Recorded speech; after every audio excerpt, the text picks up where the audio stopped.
Greetings, welcome to CRS in 3 minutes or less. We got a lot to cover this week, so we're just going to jump right in. English department's Reading the Most Dangerous Games, one of my favorite short stories of all time. Also one of the most reproduced stories you'll ever see in film and in TV. We got some storyboards that they're making right here. We also had some other presentations, which led to me maybe or maybe not witnessing a murder the other day in the English hallway.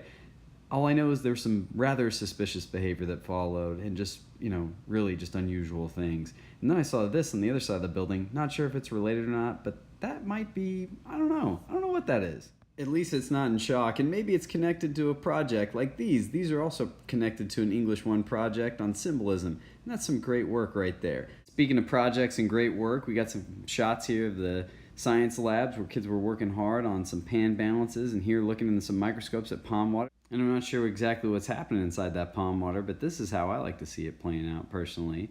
And it's not the only in the lab where we're learning about science. Here we're out with doing a little nature walk, learning about trees with Miss Peasley. And I tell you what, you're going to learn more with her in 5 minutes than you probably are in 5 hours of unstructured internet time. That's not to say technology doesn't have its merits, as we see the design and modeling class in engineering creating some 3D printing molds of what will eventually become a 3D puzzle. That's a pretty cool project. And speaking of projects, hey, we tried to warn them. Mid-quarter was this last Friday. And parents, that means you should be seeing some deficiency slips, unfortunately, this week. We'll send out a notification when we have the grades posted. And that'll take us to the sports update. We're going to start off with volleyball, junior high to be specific. They've been working their way up and had a tough loss the other night to Higginsville.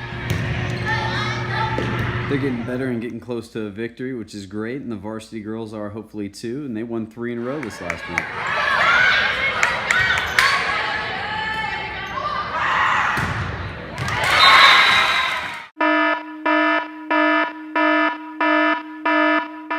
Well, that was great, but volleyball can't get all the love. We also need to talk about cross country. And if you're unfamiliar with cross country, apparently they just run for long periods of time across the country, even when unprompted by an animal attack. And apparently we're pretty good at it. So you can see some of the results from the kids here.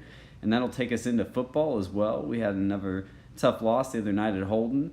And JV and junior high picked up ones as well. But you know what? We're going to get right back out on there on the horse. We got Wellington this week. That's always a big game. As I'm looking at the upcoming events, almost all of them are against Wellington, which I think is a brilliant idea. We mixed in a few other things, and we got a fire drill coming up this week as well. Just want to make everybody aware of that. And on Wednesday, we've actually got some representation from Homeland Security. Going to talk to the kids about internet safety. And actually, folks, that's the end of the week. And you know what? With the Emmys this week, I realized, if Sideshow Bob has one, why can't it be me? Just once. I mean, we work really hard on this to keep you in the know. Just show some love.